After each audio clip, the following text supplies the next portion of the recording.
دکھا رہی ہیں, وہ اپنے ایک ایک بال کو چھپاتی ہیں. ہماری عورتیں بھی اگر پردہ کرتی ہیں, حجاب کرتی ہیں, تو ان کو اس کی اجازت ہونی چاہیے, اس پر کسی طرح کا فتنہ و فساد نہیں ہونا چاہیے. یاد رکھیے اللہ رب العزت نے جو سورہ احزاب میں اور سورہ نور دونوں کے اندر جو پردے کا بیان کیا ہے, حجاب کا بیان کیا ہے, اس پر ہماری عورتوں کو پورا حق ہے کہ وہ جس طرح چاہے اس کا استعمال کریں. آج جو چیزیں ہو رہی ہیں یہ وقتی طور پہ ہیں, پریشان مت ہوئیے. یاد رکھیے اقبال نے کہا تھا کہ ستیزہ کار رہا ہے ازل سے تا امروز, چراغ مصطفی سے شرارے بھولے دی. ایسی کوئی بات نہیں ہے, یہ رنگ آتے ہیں چلے جاتے ہیں. میں آپ سے یقین دلاتا ہوں اس ملک سے اپنی قسمت کو وابستہ رکھیے. اس ملک کو جس کو کہ آپ نے تاج قطب مینار کی بلندی دی تھی, تاج محل کا حسن دیا تھا, لال قلعے کی پختگی دی تھی, شاہجہانی مسجد کا تقدس دیا تھا, معین الدین اور نظام الدین کا عرفان عطا کیا. یہ ملک کل بھی ہمارا تھا, آج بھی ہمارا ہے. اور معاف کیجیے گا, یہ میرا مادر وطن ہی نہیں ہے, میرا پدری وطن بھی ہے, فادر لینڈ بھی ہے.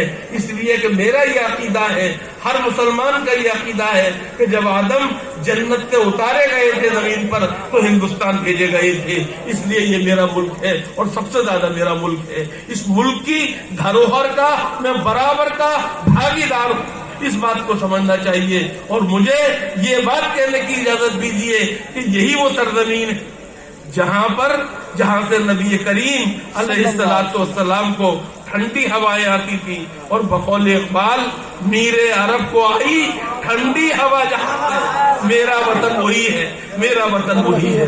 تو میں یہ بات کہنا چاہتا ہوں. اور آخر میں ان تمام طلبہ کو جو ملک کے 25 صوبوں سے آئے ہیں مبارکباد دیتا ہوں. وہ آئے, انہوں نے ایک کار خیر میں حصہ لیا. اور یاد رکھیے میں ایک مسلمان کے طور پر, ایک ہندوستانی مسلمان کے طور پر یہ بات کہنا چاہتا ہوں اور دنیا کو بتانا چاہتا ہوں, ہم جان دے سکتے ہیں, ایمان نہیں دے سکتے. واہ واہ واہ, کیا بات. اس بات کو خوب سمجھنا چاہیے اور ہمارے بچوں کو بھی پیار سے, محبت سے دنیا کے سامنے پیش آنا چاہیے. یاد رکھو دنیا میں وہ لوگ کامیاب ہوتے ہیں جو دنیا کے لیے فائدہ پہنچانے والے ہوتے ہیں. آئیے ہم مسجدوں اور خانقاہوں, درگاہوں, مدرسوں میں اپنی ذمہ داریاں تو ادا کریں, وہاں سے فائدے اٹھائیں, لیکن ساتھ میں باہر نکل کے دنیا کو بھی فائدہ پہنچائیں اور یہ بتائیں کہ امت مسلمہ دنیا کے لیے ایک طرح سے راحت کا سامان کرتی ہے, بوجھ نہیں بنتی ہے. ہم نے اس ملک کو بہت کچھ دیا ہے اور آئندہ بھی دیتے رہیں گے. صرف موقع ملنے کی دیر ہے. ہم اس ملک میں بھیک نہیں بھاگے داری چاہتے ہیں, شرکت نہیں رعایت نہیں, شرکت چاہتے ہیں.